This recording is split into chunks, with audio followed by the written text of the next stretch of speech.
Why Qatar is a controversial venue for 2022 World Cup.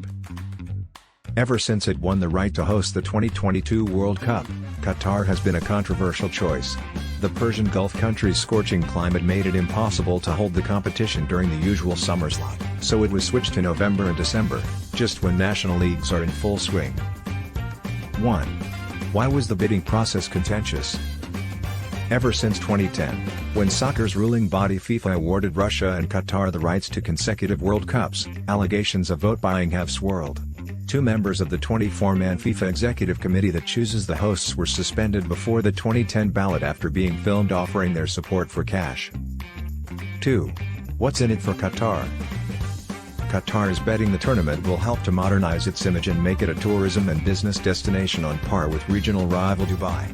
The World Cup is the world's most watched sports event, with the last one held in Russia in 2018 attracting 3.6 billion television and online viewers. Organizers expect the event to add $17 billion to the economy, equivalent to about 10% of gross domestic product in 2021.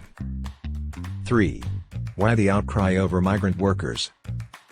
Media reports have detailed cases of laborers working on the new stadiums and other infrastructure being subjected to inhumane treatment and unsafe working conditions. In 2019, the United Nations assailed Qatar for racial discrimination, saying a worker's nationality played an overwhelming role in how they are treated. 4. What does the government say? While denying allegations that laborers are ill-treated, the government has been building some new living quarters and promised to improve safety. Rights groups acknowledge that working conditions have improved in recent years, but continue to publish reports documenting unpaid wages, illegal recruitment fees and poor enforcement of labor rules. 5. Is Qatar a free country? Qatar is ruled by its emir, Sheikh Tamim bin Hamad Al Thani, who controls the government and the judiciary. Political parties are banned and most of the population are non-citizens with few civil or political rights. 6. Will there be boycotts? Players and teams in Norway and fans in Denmark called for boycotts, but soccer authorities in participating countries ultimately rejected the idea.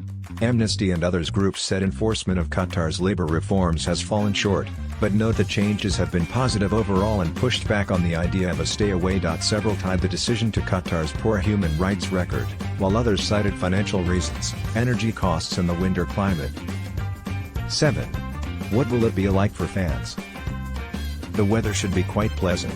The average mid-November high is 85 degrees Fahrenheit, 29 degrees Celsius, and the heat tends to dissipate in December. The limited number of hotels in Qatar means some fans are being encouraged to stay in other cities in the region and travel by plane to matches.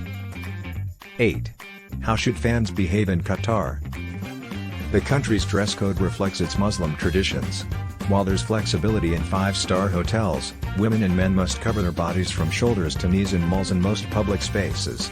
With a handful of exceptions, alcohol is limited to restaurants attached to high-end hotels, though World Cup organizers have said tourists will be able to drink in designated fan zones.